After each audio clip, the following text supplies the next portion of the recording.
Hello, this is Online Offline. Welcome back to another Casuals Quick Guide. For today's video, we'll be covering the QXR.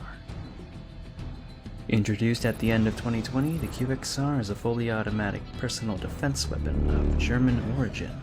It's actually Heckler & Kohl's MP7, which has featured in previous games in the COD franchise, but isn't named as such in mobile because I'm guessing Tencent didn't get the rights to use that trademark.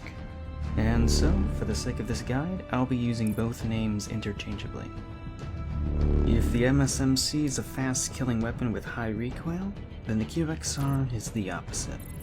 In terms of mobility, it's similar to the MSMC and its fellow fast-firing SMGs, although the sprint-out time is pretty slow in comparison. Moving on to damage output, the damage per shot is low and the time to kill is not fast, even with its fast-fire rate.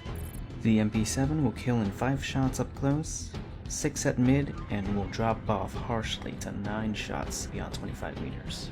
Likely 10 if you aim at the legs. Theoretically, you can get a 4-shot kill of 209 milliseconds, although that would require landing multiple shots to the head or chest, the latter being usually blocked by the arms.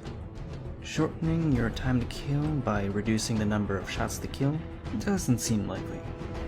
How about increasing the fire rate then? With Enhanced Bolt equipped, it increases the MP7's RPM from 860 to 990, with the caveat of reducing the chest multiplier down to 1.1 and shortening its 6-shot range. Time to kill is overall faster, but a faster fire rate leads to more frequent reloads.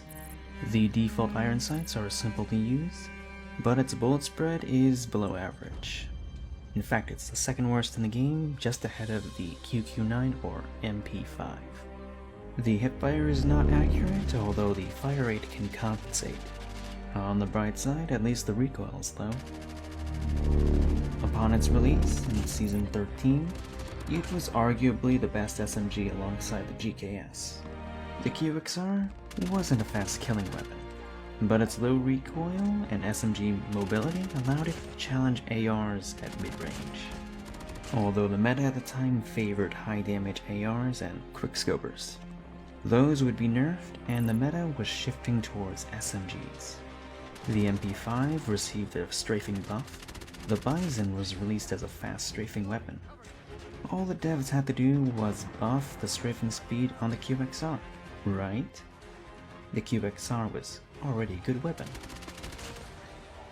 Well, the MP7 received a number of buffs, but what really stood out the most was its increased fire rate. Or to put it simply, 2019's MP7 became Modern Warfare 3's, and so it was nerfed the following season. In spite of a slight damage buff at mid-range a couple seasons ago, the MP7 can be underwhelming sometimes. I still prefer it over the MSMC, purely because of its larger magazine size. Even with its flaws, I still think it's a B-tier weapon, nonetheless. It's very easy to use. If I had to make any balancing suggestions, the damage drop-off is too harsh. 5, 6, 9? A consistent 7-shot zone would be nice. Not having one of the worst bullet spreads would be much appreciated. And while we're at it, why not revert all nerfs to the range boosting attachments? This would not make the QXR broken, but rather a return to form. But hey, that's just my opinion. This has been a Casuals Quick Guide. My name is On, and I'm off.